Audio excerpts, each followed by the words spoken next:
परिचय। तुम अपने चारों तरफ अनेक प्रकार के जीव जंतु तथा पौधे देखते हो। ये सभी विभिन्न आकृति तथा आकार के होते हैं तथा दिखने में एक दूसरे से बिल्कुल भिन्न होते हैं, लेकिन इन सभी में एक चीज समान होती है। ये सभी जीवन की छोटी इकाई अर्थात कोशिका से मिलकर बने होते हैं। इसलिए इस मॉड्यूल के अंतर्गत हम कोशिका तथा उसकी संरचना के बारे में अध्ययन करने जा रहे हैं।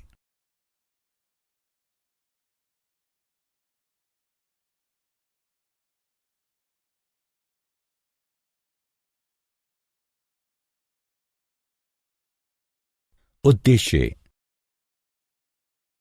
इस पाठ के अंत में आप निम्न करने में सक्षम हो जाएंगे: कोशिका तथा उसकी खोज के बारे में जानना, एक कोशिक तथा बहुकोशिक जीवों को परिभाषित करना, कोशिका की संरचना की व्याख्या करना, प्लाज्मा झिल्ली, कोशिका भित्ति, केंद्रक तथा कोशिका द्रव्य की संरचना तथा कार्यों का वर्णन करना।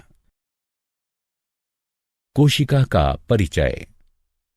कोशिका जीवन की मूलभूत संरचनात्मक तथा क्रियात्मक इकाई है। प्रयोग। प्याज का एक छोटा टुकड़ा लो तथा चिमटी की सहायता से उसकी झिल्ली उतारो। इस झिल्ली को तुरंत पानी वाले वॉच गिलास पर रखो। एक कांच की स्लाइड लो। अब इस पर पानी की एक बूंद रखो तथा वॉच गिलास में रखी झिल्ली के इस छोटे से टुकड़े को इस स्लाइड पर रखो। अब इस टुकड़े पर एक बूंद आयोडीन विलयन की रखकर सुई की सहायता से इसे कवर स्लिप से ढक दो। अब इस स्लाइड को पहले कम शक्ति वाले तथा बाद में अधिक शक्ति वाले संयुक्त सूक्ष्मदर्शी की सहायता से देखो। ये सभी संरचनाएं एक दूसरे के समान होती हैं।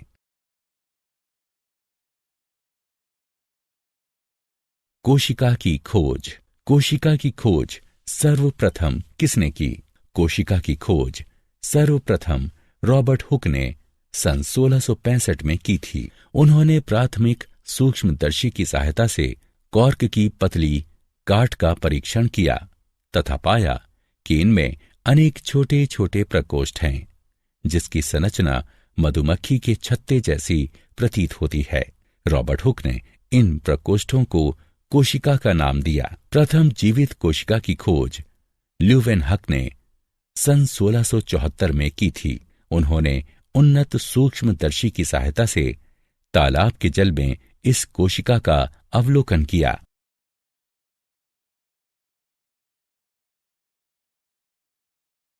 उल्लेखनीय वैज्ञानिक रॉबर्ट ब्राउन। सन 1831 में उन्होंने कोशिका के भीतर केंद्रक की खोज की थी। J.E. प्रोकंज। सन 1839 में उन्होंने कोशिका के तरल पदार्थ को प्रोटोप्लाज्म नाम दिया। स्लीडन तथा स्वान सन 1838 तथा सन 1839 में इन दोनों ने कोशिका सिद्धांत को प्रतिपादित किया। इस सिद्धांत के अनुसार सभी पौधे तथा जंतु कोशिकाओं से मिलकर बने हैं तथा कोशिका जीवन की मूलभूत इकाई है। विर्चो। सन 1855 में इन्होंने कोशिका सिद्धांत को आगे बढ़ाया। उन्होंने बताया कि सभी कोशिकाएं पूर्ववर्ती कोशिकाओं से मिलकर बनी होती हैं।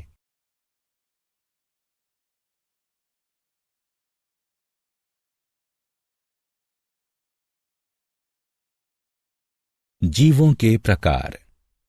जीव दो प्रकार के होते हैं: एक कोशिक जीव तथा बहुकोशिक जीव।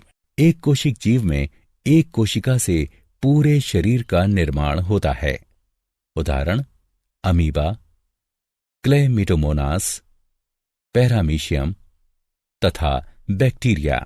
बहुकोशिक जीवों में अनेक कोशिकाएं समाहित होकर विभिन्न कार्यों को संपन्न करने हेतु विभिन्न अंगों का निर्माण करती हैं।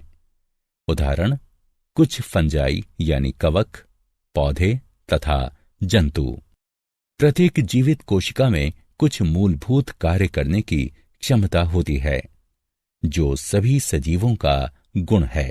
उदाहरण के लिए हृदय की कोशिकाएं रुधिर को पंप करती हैं, आमाशय की कोशिकाएं भोजन का पाचन करती हैं इत्यादि। प्रत्येक कोशिका के भीतर कुछ निश्चित विशेष घटक होते हैं जिन्हें कोशिका अंगक कहते हैं। प्रत्येक कोशिका अंगक एक विशिष्ट कार्य करता है, जैसे कोशिका में नए पदार्थ का निर्माण, अपशिष्ट पदार्थों का निष्कासन आदि।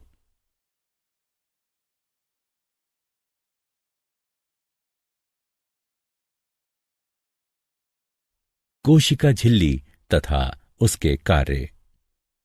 कोशिका किससे मिलकर बनी होती है?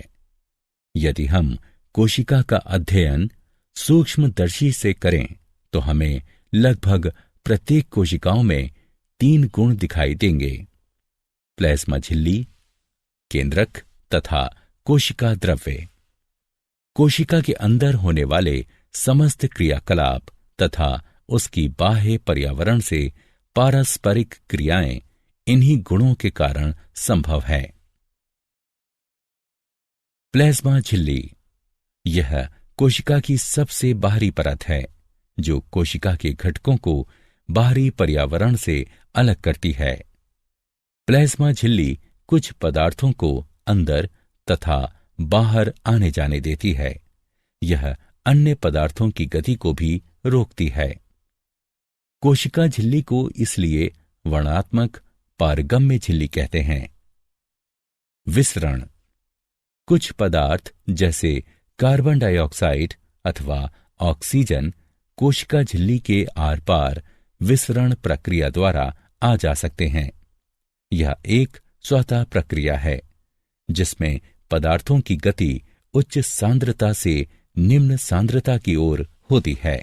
इस प्रकार विसरण कोशिकाओं के मध्य तथा कोशिका तथा उसके बाह्य वातावरण के मध्य गैसों के विनिमय में एक महत्वपूर्ण भूमिका निभाती है।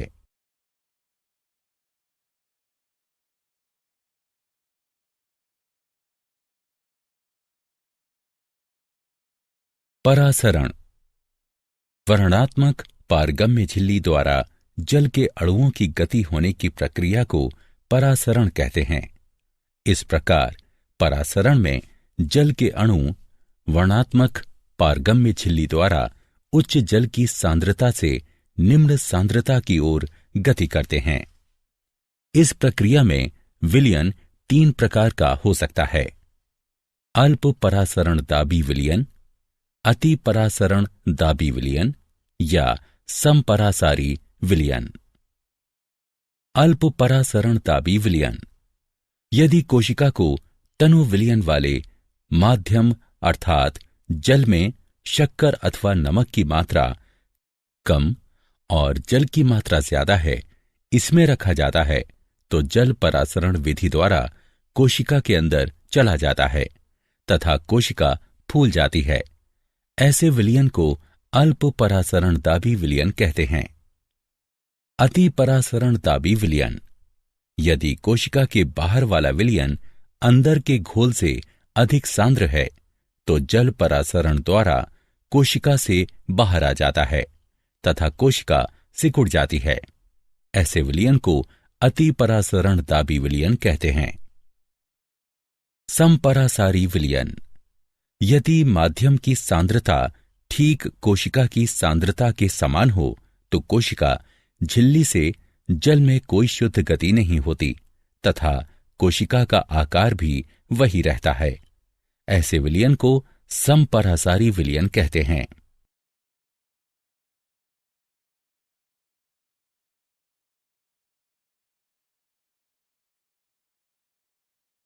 प्लाज्मा झिल्ली तथा उसके कार्य।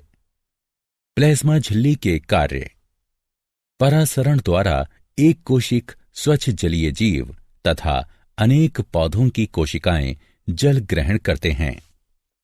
पौधों की जड़ों द्वारा जल का अवशोषण भी परासरण का एक उदाहरण है।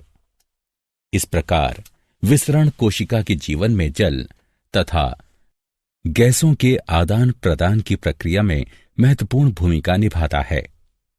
कोशिका अपने पर्यावरण से पोषण भी ग्रहण करता है। विभिन्न अणु एक प्रकार के परिवहन द्वारा कोशिका के अंदर तथा बाहर आते जाते हैं, जिसमें कि एटीपी के रूप में ऊर्जा की आवश्यकता होती है।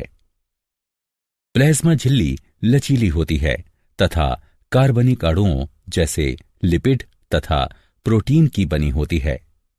कोशिका झिल्ली का लचीलापन एक कोशिक जीवों में कोशिका के बाह्य पर्यावरण से अपना भोजन तथा अन्य पदार्थ ग्रहण करने में सहायता करता है।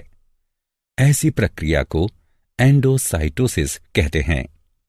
अमीबा अपना भोजन इसी प्रक्रिया द्वारा प्राप्त करता है।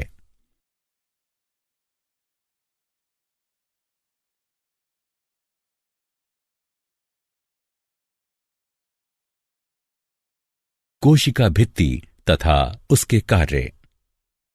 कोशिका भित्ति पादप कोशिकाओं में एक और उभरी हुई बाह्य परत कोशिका भित्ति पाई जाती है, जो कि प्लाज्मा झिल्ली के बाहर स्थित होती है। पादप कोशिका भित्ति मुख्य रूप से सेल्यूलोज की बनी होती है। सेल्यूलोज एक बहुत जटिल पदार्थ है और यह पौधों को संरचनात्मक दृढ़ता प्रदान करता है।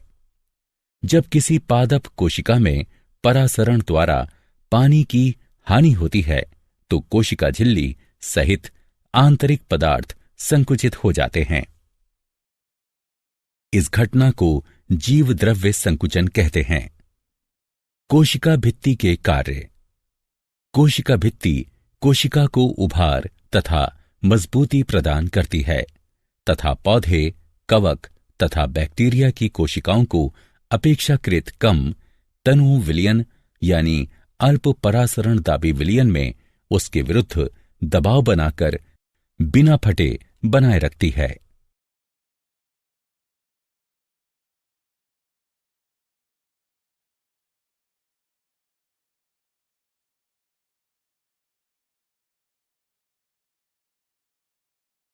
केंद्रक तथा उसके कार्य। केंद्रक केंद्रक के चारों तरफ दोहरी परत का एक स्तर होता है, जिसे केंद्रक झिल्ली कहते हैं। केंद्रक झिल्ली में छोटे छिद्र होते हैं, जिसमें से होकर केंद्रक का पदार्थ केंद्रक के बाहर अर्थात कोशिका द्रव्य में जा पाता है। केंद्रक में गुणसूत्र यानी क्रोमोसोम पाए जाते हैं, जो कि कोशिका विभाजन के समय छड़नुमा दिखाई पड़ते हैं। गुणसूत्र यानी क्रोमोसोम में आनुवांशिक गुण होते हैं, जो डीएनए यानी डीऑक्सी राइबोन्यूक्लिक अम्ल के रूप में माता पिता से उनके संतति में जाते हैं। गुणसूत्र यानी क्रोमोसोम डीएनए तथा प्रोटीन के बने होते हैं। डीएनए के क्रियात्मक खंड को जीन कहते हैं। कोशिका जब विभाजित होने वाली होती है तब ये गुणसूत्र क्रोमेटिन पदार्थ के रूप में व्यवस्थित हो जाते हैं। कुछ जीवों जैसे बैक्टीरिया में कोशिका का केंद्रीय क्षेत्र बहुत कम स्पष्ट होता है, क्योंकि इसमें केंद्रक झिल्ली नहीं होती है। ऐसे जीवों को प्रोकैरियोट कहते हैं। जिन जीवों की कोशिकाओं में केंद्रक झिल्ली होती है उन्हें यूकैरियोट कहते हैं। केंद्रक के कार्य। केंद्रक कोशिकीय जनन में महत्वपूर्ण भूमिका निभाता है, जिसके अंतर्गत एक अकेली कोशिका विभाजित होकर दो नई कोशिकाओं का निर्माण करती है। यह कोशिकीय क्रियाकलापों को भी नियंत्रित करता है।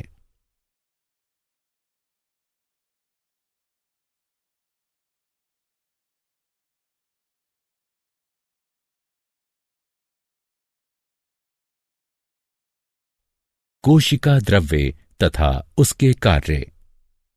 कोशिका द्रव्य। कोशिका द्रव्य प्लाज्मा झिल्ली के अंदर पाया जाने वाला तरल द्रव्य है। इसके अंदर अनेक विशेषीकृत कोशिका अंगक पाए जाते हैं। कोशिका के अंदर प्रत्येक कोशिका अंगक अपना विशेष कार्य संपन्न करता है। कोशिका द्रव्य के कार्य। कोशिका द्रव्य में सभी कोशिका अंगक पड़े होते हैं।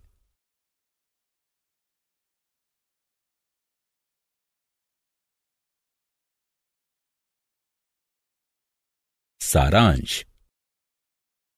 आइए हमने जो कुछ सीखा है उसे संक्षेप में दोहराएं।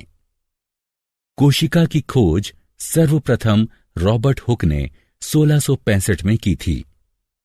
एकल अथवा अनेक कोशिकाओं की उपस्थिति के आधार पर जीव दो प्रकार के होते हैं, एक कोशिक जीव तथा बहुकोशिक जीव।